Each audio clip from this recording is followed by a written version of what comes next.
Programme था? खटखट गांव में कई दिन से मैसेज आ रहे थे।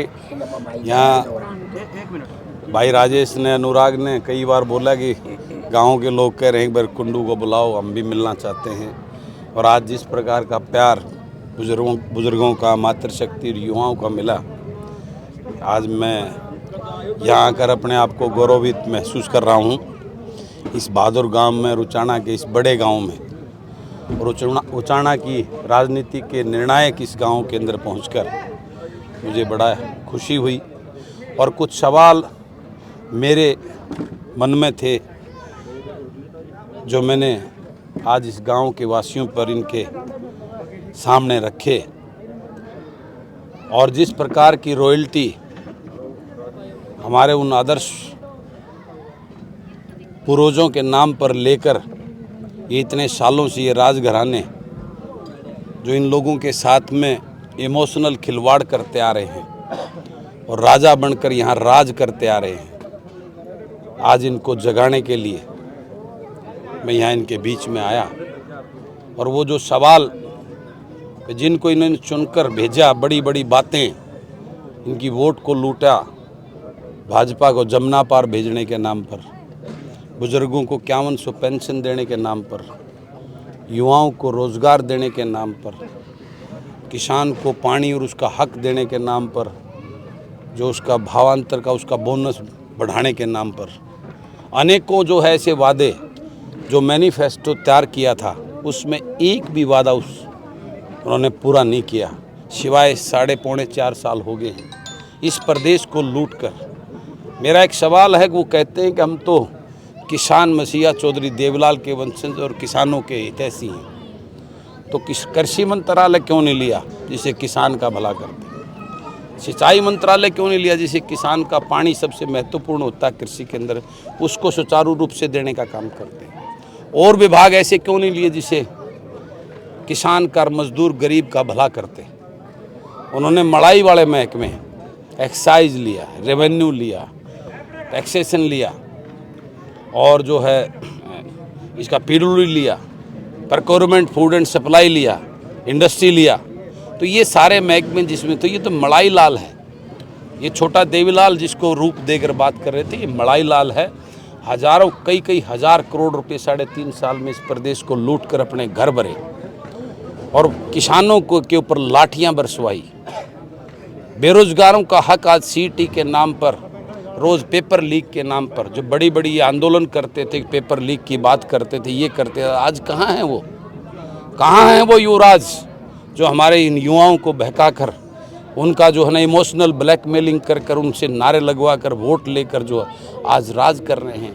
हज़ारों एकड़ के फार्मों में रहते हैं, करोड़ों की, कई करोड़ों की गाड़ियों में घूमकर विदेशों में एंजॉय कर रहे हैं। वो युवराज विदेशों में बैठा है, उसको कोई चिंता नहीं है कि मेरा ये रुचाना का यूथ जो बड़ी उम्मीद लेकर उनके साथ लगकर, उनके जयकारे लगाकर इतनी भारी बहुमत से उनको जिताया। कुंडू साहब, आपने जींद में प्रेस कॉन्फ्रेंस की थी और कहा था कि नई पार्टी बनाएंगे, लेकिन अभी तक आपकी तरफ से कोई नई पार्टी बनाने का ऐलान नहीं हुआ। ऐलान करेंगे, पार्टी प्रोसेस में है। बहुत जल्द इस जींद की धरा से, जींद की धरती पर एक बड़ा आगाज़ भी करेंगे। आप सब मीडिया के साथियों को साथ लेकर आप उसके गवाह बनेंगे, आप साक्षी बनेंगे, आप देखेंगे इस जींद की धरती से इस प्रदेश के बदलाव की और इस प्रदेश को एक विकल्प देने का बहुत जल्द घोषणा मैं करूंगा। उसका प्रोसेस में है सारी चीज़ें। और मैं आपको बता दूं, मैंने जींद के अंदर ऑफिस तैयार कर लिया है। फर्स्ट वीक ऑफ जून में उसका विधिवत रूप से जन सेवक मंच का कार्यालय, और उस मंच में अभी जन सेवक मंच का कार्यालय है, और उस मंच पे मैंने बहुत सारे ऐसे साथी इकट्ठे हो रहे हैं। उनके होने के बाद में उस प्रोसेस के अंदर वो सारी चीज़ें हैं। पार्टी बनाने में एक प्रोसेस लगता है 3-4 महीने का, उस प्रोसेस में है। और इस जींद की धरती से इस हरियाणा प्रदेश को बचाने का, एक हरियाणा प्रदेश के लोगों को एक विकल्प देने का यहाँ से बिगुल बजाएंगे। और मैं उसके लिए पूरे प्रदेश में जा रहा हूँ, उसी का ही हिस्सा है। पहले भी मैं आया हूँ हर जगह। तो मैंने जो आपको बोला है बंधु, वो बिल्कुल एकदम सत्य बोला है। और वो आपके बीच में क्यों चुना? क्योंकि जींद वो क्षेत्र है जो इस प्रदेश का, हरियाणा प्रदेश का सेंटर है, और यहाँ से ऐसी लहर जाती है इस प्रदेश की राजनीति को बदलने का।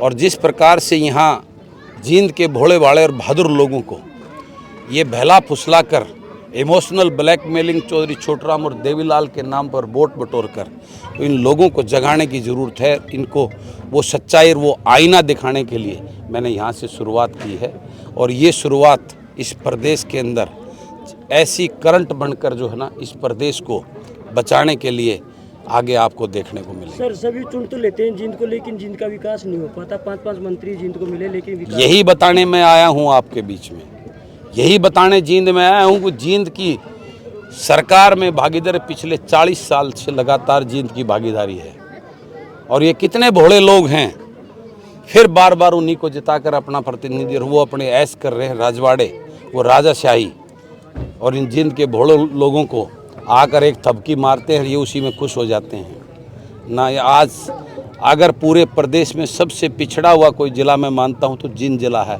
वो नेताओं की वजह से। कुंडू साहब, जैसे आपका गांव में स्वागत हुआ, फूलों से स्वागत किया गया, ऐसे ही स्वागत दुष्यंत चौटाला का भी होता था। हाँ। दुष्यंत चौटाला को वोट दिए, सड़कों पे बिठाया, कहीं आज उचाना की जनता ठगा हुआ महसूस कर रही है। बिल्कुल, तो मैंने अपने आप को उस बंधु इस प्रदेश के लोगों को आज मेरा आईना दिख चुका है।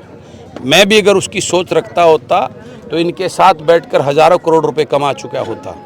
मैं भी मंत्री बनकर आज जो है ना गाड़ियों में घूम रहा होता, लेकिन मेरा उद्देश्य जन सेवा का है। मेरा उद्देश्य मंत्री या मुख्यमंत्री बनना नहीं है, मेरा उद्देश्य है मेरे प्रदेश को बचाना, मेरे युवाओं का भविष्य जो अंधकार में है उनके भविष्य को बचाना, मेरे प्रदेश में जो भ्रष्टाचार और लूट मची है उस लूट से इस प्रदेश को बचाना। सर जींद के अलावा और कौन-कौन सी डिस्ट्रिक्ट? बिल्कुल पूरा हरियाणा है, लेकिन जींद मेरा मेन टारगेट यहाँ से, मेरी शुरुआत यहाँ से है। उसके बाद जींद के लोग क्या साथ देते हैं वो जहाँ तक लेके जाएंगे वहाँ उस पूरे हरियाणा प्रदेश में खिलाड़ियों का जाएंगे। मुद्दे को किस प्रकार देखते हैं लोग? खिलाड़ियों का मुद्दा ये देश का दुर्भाग्य है। आज जो खिलाड़ी हमारी बेटियां जिन्होंने पूरे विश्व में हमारे हरियाणा प्रदेश का नाम और देश का नाम रोशन किया, जब वो सोना जीत कर आई तो प्रदेश के प्रधानमंत्री और हमारे प्रदेश के मुख्यमंत्री फ़ोटो करवाने के लिए अपने घर पे उनको दावत देने के लिए उनके साथ में किस प्रकार आप सब ने देखा होगा, मीडिया के साथियों ने खबरें छवि टीवी चैनलों में चला।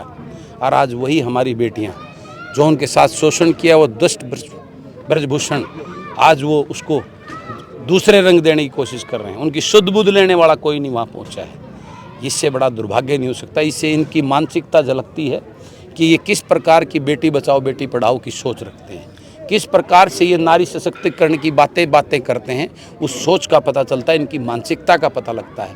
लेकिन ये मैं पूर्ण रूप से दिल आत्मा और बिल्कुल आखिरी कतरे के खून बहाने के लिए मैं उन अपने खिलाड़ी बहन भाइयों के साथ हूँ। और आज नहीं तो कल सच्चाई में थोड़े राहें कठिन होती हैं, लेकिन जीत सच्चाई की होती है। उनको न्याय मिलेगा। मैं दिल से उनके साथ हूँ। कुंडू साहब, एक सिरसा में मुख्यममंत्री का कार्यक्रम जनसंवाद, उसमें किसानों पर लाठीचार्ज किया गया। तो यही तो जनसंवाद है, असली सच्चाई। वो मैनिपुलेटेड करके अपने लोगों को करके वाहवाही लूटने के लिए उसके में वो एक विधवा माँ जो नशे की वजह से जिसका जवान बेटा चला गया, वो कहता है, मुख्यमंत्री कहता है मुझे पता है तू किसने सिखा के भेज रखी है, बैठ जा। वो जिस प्रकार की बातें कर रहा है, वो एक अपनी समस्या लेता है, उसको बोलता है ये आपका कार्यकर्ता है, इसको माइक से बोल रहा है कि मुख्यमंत्री इसको पीटो और बाहर फेंको। आज किसानों के जब अपनी बात की तो उनके ऊपर लाठियां बरसाई। ये जनसंवाद है। नैन भाई से मिलता जुलता ही सवाल है। 2 दिन पहले दुष्यंत चौटाला उचाना के मांडी गांव में आए जी। 76 गांव की महिलाएं अपनी समस्या लेकर उनसे मिलने के लिए गई जी, लेकिन उनको बंधक बनाकर थाने में बंद कर दिया गया। आज पूरा 76 गांव इकट्ठा हुआ, पता नहीं क्या फैसला हुआ, तो इसकी क्या प्रतिक्रिया? मैंने भी फ़ोन किया था, मुझे पता लग गया था कि वो उसके सामने बैठे हैं, लेकिन आज संडे की वजह से उन्होंने जो है ना वो वहाँ धरना नहीं था। मैं भी जाने वाला था उनके पास उनसे मिलने के लिए। कल शायद एक आध दिन में मैं जाऊँगा, मिलने जाऊँगा। ये इनकी सच्चाई है, क्योंकि ये लोग लूट और झूठ की राजनीति कर रहे हैं। इनके जनता की सेवा से, जनता के उससे कोई सरोकार नहीं रखते। अब इनकी सच्चाई आ चुकी है और लोग इंतज़ार कर रहे हैं कब वो चुनाव का दिन की घोषणा हो, और उस दिन जो हशर इन लोगों का करने वाले हैं वो आप सबके से छुपा हुआ नहीं है। लोगों का रोष, उनकी आंखों के अंदर इनके प्रति नफरत और जो दवे वो साफ नज़र आता है। लोग इस इंतज़ार में हैं, इनको सबक सिखाएंगे। मैं वादा करता हूँ इनके खाते खुलने वाले नहीं हैं। ये मड़ाई लाल एंड कंपनी है, ये लूट के और झूठ की जो दुकान, जो ठगबंधन है, आने वाले समय में जो 2024 में इनका खाता खुलने वाला नहीं है।